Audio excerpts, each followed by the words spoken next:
Please subscribe and don't forget to press the bell icon to get notified whenever we upload a new video. The charts where we are headed today. Is it a third day of all the indices reaching out to new all-time highs? Ashwani Gujral, Sudarshan Sukhani and Mitesh Thakkar with us. Good morning, all three of you. Ashwani, yet another day of bullishness after the way in which things seem to be expanding. Good morning, yes, but again, given the global markets, you are likely to find dips to buy. But it looks quite likely that since the dips yesterday were fairly shallow, although Bank Nifty went into negative, there is some amount of momentum. And for the moment, unless buying the dip fails, you have to continue to buy the dip. I don't know how Axis Bank will behave, but everything seems to be taken positively these days. So maybe that also moves higher. But it's clear that corporate lenders are the leadership group, and all declines on these guys have to be bought. But I think several legs of the market are there. It's not that 15 stock market. So even if banking has an off day, I think other stocks like Reliance or FMCG, etc. would pick up. IT, I think, will continue to remain weak. Money is continuously getting out of retail private banks. So stay with the corporate lenders. Don't try to mess with the retail lenders here.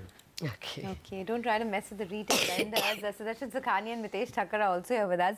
Sudarshan, on the index, you get a sense that this 11,300 level could hold, and what would the strategy be for the trading day?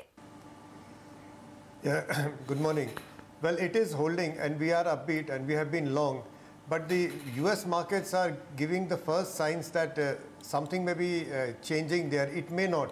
They have had 2 down days, and that's a little uncomfortable. So what we are going to do is, we still are buying on dips. We still remain long with our existing positions, but we want to tighten our stops. So our stops for the Nifty now is 10,260. So that's the point below which we'll close our long positions. Otherwise, if there is an intraday dip, I want to buy it. And if the market is above this level, 260, I want to stay long. And for the Nifty Bank, is the same levels are coming, 27,600. So far as the Nifty Bank is above this level, all buying on dips should be done. And we just be patient for the markets to move up again. But we have tightened our stops, that's all. Okay, your stop loss is 11,260, right? I think it was a slip of the tongue. You said 10,260. Yes. Okay. I'm so sorry. All right. I just wanted to clarify. Tighten the stops. Yes, yes. Okay. Mitesh, good morning to you. You are also long or more cautious than the other two? I think, good morning, Lata. I think for the day, I might be slightly more cautious, only for the fact that we've had about 420 point kind of rally starting from 10,940 without a break, and we've kind of run away too much from the short-term moving averages or the intraday chart on the intraday charts. So I think maybe, a fresh entry may not be warranted at this point in time, given the fact that we don't have a very positive risk-reward equation. But I think the direction remains on the upside. So buying on dips is what I would suggest if somebody wants to trade index. Close at about 10,280 would be a good entry point. 10,200 should be a stop, and 11,280 should be your entry point. 11,200 should be your stop, and 11,450 should be your next target on the upside. Okay. When everyone is cautious, usually the markets actually climb the wall of worry. Well, is it possible, Ashwani, that it climbs the wall of worry today and sulks tomorrow because it's the monetary policy day? No. See. It's not cautious, it is just buying at the open at the highs. If you get a 20-30 point gap up, you don't buy that. The idea is you buy if you get a 20-30 point dip, and which in a volatile global market is possible. Nobody should try to short the market. You have to ride it out, because after 2 months you are seeing an expansion. So don't miss out on the expansion. That is as criminal as buying at the highs. So, point taken. Not caution, but it's much more sensible to buy the dip. Okay, stock-wise? See, Bombay Dyeing is a buy with a stop of 248, target of 264. VIP Industry is a buy with a stop of 489, target of 510. ICICI Pru is a buy with a stop of 416, target of 432. Capital First is a buy with a stop of 554, target of 570. And Orient Bank is a buy with a stop of 79, target of 86. Well, just one more general point, that a lot of mid caps, small caps, etc. are also coming back. Even if you get 2 sideways days on the Nifty, chances are there'll be a lot of mid-cap catch-up. So this is now the time where you load up on mid-caps, also expecting, at least a 50% recovery of the fall, if not new highs. So that way, a lot of mid-caps are kind of showing they are also ready for tradable rallies. Okay. What are the charts saying on Axis, Ashwini? See, it's saying that people have accumulated in this 500, 540 zone for a while, and the market is ready to accept whatever good was there in the news. Okay. So chances are it may not perform as much as ICICI, but possibly it could move higher, 30, 40 bucks. Okay, let's get some more stock calls then on board. Sudarshan, what are you looking at? You have 4 buys and 1 sell call today. Well, yes, it's mainly mid caps, and if the index consolidates, let it, and there will be opportunities in a lot of mid caps. And there are 2 now underlying themes. One is pharma. I have been speaking about pharma almost every day. So today I have Oro Pharma as a buying opportunity. Pharma is bottoming out, and again, don't miss it. If not anything, buy a pharma fund. Mutual funds are offering that, and ideally you want to buy these stocks which we discuss here every day. But Oro Pharma is a buying opportunity. Another theme that's coming up is the PSU rally. It's first we have seen it in PSU banks, and now the PSUs, the non-banking companies, are now showing signs of basing out, of willing to go higher. BEL, BEML, BHEL, ONGC. So I have 2 of them today in my buy list. BEL, which is giving the patterns are almost the same, suggesting that a bullish base is now incomplete and breakouts are imminent. And the same comes for ONGC. So 2 PSU buyers, BEL and ONGC, which is developing as a theme. Canfin Home is a buy. Again, these NBFCs have suddenly started building bases after those big declines. So Lata, the general momentum of the theme of the market seems to be upbeat. I have just 1 short sell, that is Hindalco. It's an intraday short. Okay, Canfin Home's numbers were not terribly impressive, but let's see whether the charts are able to supersede and overcome those worries. Mitesh, good morning to you. Now with stocks. So I have a mix of buy and sell. I have 1 sell call. On the buy side, I have IDFC Bank, and which had a very strong price and volume breakout yesterday. So buy it with a stop just below 40. Look for targets of 44 to begin with. Infosys, the intraday charts are now suggesting profit booking, so a short-term 1 today kind of sell can be taken. Keep a very tight stop at 1363.5. Look for declines to about 1320. M&M is a buy with a stop at 919.5. Look for targets of 960 here. And amongst the PSU banking lot, Oriental Bank, I think it's the one which joined the party yesterday. So on a mild dip of around a rupee or so, around 80 would be a good entry point. Keep a stop below 77.5 and look for a first target of 86. Okay, all right. Gentlemen, thanks a lot for all of those ideas. We'll get talking about more fundamental ideas in a bit. But first, one pocket that really was active in trade yesterday were the defense stocks on expectations that the new policy could be announced very soon. Also, BEML has signed a memorandum of understanding with HEC, which gives BEML some rights for rope shovel instruments. DK Hota, the chairman and MD of BEML, joins on the show now to talk about that. Mr. Hota, good morning. Can you start by talking to us about the latest MOU that you signed with HEC? What can that translate to in terms of a business opportunity for you? As you know, HEC is also into the manufacture of walking dragline and rope shovels. BEML also in the past has done walking dragline and rope shovels.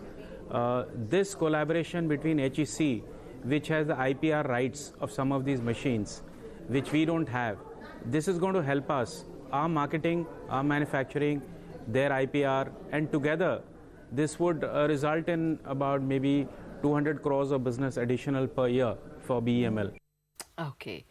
Okay. Well, all the defense stocks were higher in trade yesterday, partly on account of the new DPP 2018 that's expected very soon.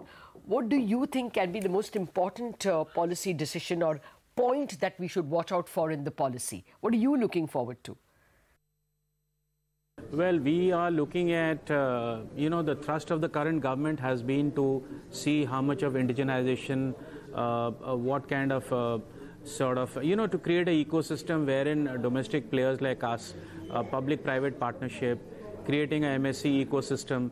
These are some of the things that as an industry we look forward to, and it will help us also For example, we are looking at a Make in India park contiguous to our factories, where we are going to invite aggregate manufacturers to come and set shop. So these are some of the things that we are looking at in all the three verticals that we have. So how do all these policy decisions actually fare against ground reality? I mean, a lot of businesses have been telling us that order inflows are muted, especially in the defense space. What has your own experience been? And do you expect a slowdown ahead of the general elections? It's only in the third and fourth quarter onwards where, the numbers start picking up. So I will not be able to share numbers with you, and I don't think there is any kind of a slowdown. There is a fair amount of orders in the system, and I think we have our, rail and metro is, firing well. Mining and construction has got a lot of orders. Defense, perhaps, the inspection of the defense agencies, the CQA, that is a little time consuming, but we'll be able to overcome those. Okay. Give us some numbers, please. What are the order inflows till date? What's the order book and executable order book? Well, I don't think I'll be able to share exact numbers with you. The total order book looks over 6,700, and some orders have come, some orders have been executed. Some are perhaps waiting some resolution of issues by the government. So this year, as I had said earlier, we are looking at a 30% increase in top line. So that's a number that we are committed to for the year end. How has the Q1 performance been so far? I mean, is the lumpiness in revenues and margins something that we can expect in the next few quarters as well? Well, history has a habit of repeating itself. The first 2 or 3 quarters, the numbers don't look, great, but it's in the last quarter where, but this is not any kind of a guidance. I stick to the guidance that we increase by 30% year end. So stand by that. Oh, that's good to hear. Can't let you go without this. Could you give us an update of the divestment process? Where does that stand now? As I had said last time, the disinvestment is something that, we had heard last time, and this is something best answered by the government because, I would not be privy to really what's the latest. Last time that I had said, the transaction advisor, the legal advisor, the asset valuers had all been appointed, and we were told to do some further due diligence. Yes, I stand by that. After that, I have not heard further. I don't seem to see any further developments on that yet. So let's wait and watch. Well, we just took a coffee break, a short coffee break, and now 10 more minutes to go before the markets. The pre-opening rates kick in. Chandan Taparia of Motilal Oswal Securities joins us now to give us his views. Chandan, hi, good morning. What are the stocks that you would be looking at this morning? Yes, very good morning. The Nifty is continuously making higher highs, higher lows from last 6 to 7 trading session and made a new lifetime high of 11,328 kind of level. We have seen the stock participation from the Bank Nifty index that also made a new lifetime high territory. So till this formation of higher highs, higher lows remains intact, the trend is likely to take it towards 11,400 kind of level, and 11,171, that is the previous swing high of the lifetime high, is likely to act as a major support for the market. Now looking at the trading ideas, first there is buy on Ultratech Cement. The stock has given a consolidation breakout on the daily and weekly scale. We have seen built up of long position led by short come activity, and the stock is in traction with rising trading volume activity. So expecting it to continue its positive momentum towards 4350 to 4400 level. So one can buy at current level or on a small dip with a stop loss of 4150 kind of level. Second trade is buy on Reliance Industry. In last series, the stock has rallied by 18 to 20%, and we have seen better rollover with rising roll costs. Put writing activity is continuously shifting to higher strike, and stock has given a fresh breakout after the consolidation of last 3 to 4 trading session. Overall price setup indicates that momentum could extend towards 1175, 1180 zone. Supports are also gradually shifting higher. So now better to trade in 1160 call near to 24 rupees. Keep a stop loss of 18, and this call can move towards 36 to 37 level. Two more option strategy. What we believe that market has already rallied by 250, 350 points in last couple of trading sessions. Now better to go with protective strategy, so risk reward could be better in this such kind of market. So Hindustan Unilever, we are recommending covered call strategy. After the decline of last 2 weeks, the stock has managed to take support at its rising support trend line. We are witnessing some short cover activity, and stock has managed to hovering near to 1700 zone. It has surpassed its falling supply trend line and also forming a triangle pattern on a lower degree chart, which indicates that move towards 1720, 1730 can be seen. So better to be with covered call. The strategy is all about buy future at current level, sell 1720 call, which is trading near to 25. So in the entire scenario, the break even will be 166. Keep a stop loss of 1645. So in the entire strategy, risk reward ratio is 1:1.8, and overall we are expecting Hindustan Unilever to hold major support of 1645, and this rally can extend to our 1725, 1730 kind of level. One more trade that is on the M&M. On last trading session, M&M has given a major breakout. After a long consolidation of last 9 to 10 trading session, we have seen some positive momentum. Price pattern also indicates that move could extend to our 675, 680 zone. So recommending to be with bull call spread by 940 call, sell 980 call. In the entire strategy, one has to pay the premium of 14 points, keep a spread stop loss of 6 points, keep a spread target of 28 points. So overall, we are expecting positive move in the M&M, and one can go with bull call spread in this strategy. Okay, thank you very much for that. With that, let's move over to some analysis of numbers. Prakash Diwan is with us. Good morning, Prakash. Well, first up, Indigo, 52-week lows and a 96% drop in profit. Can it move lower? Well, of course. I mean, it's very clearly, we could probably have written this off as a one-off thing because of crude prices being elevated. But this time around, if you dissect the numbers, it's also the cost of non-fuel items that's gone up significantly for them. The other thing is that the newer routes that they have embarked upon, they're not getting, the spread between the cost of average seat per kilometers and the revenue on average seat kilometers. So that that differential, that spread which they should be making is much lower. Unless they get onto these long haul flights, these short haul flights actually don't make sense in the beginning. And the other thing is, it's been about 12 years that Indigo has been around in operation.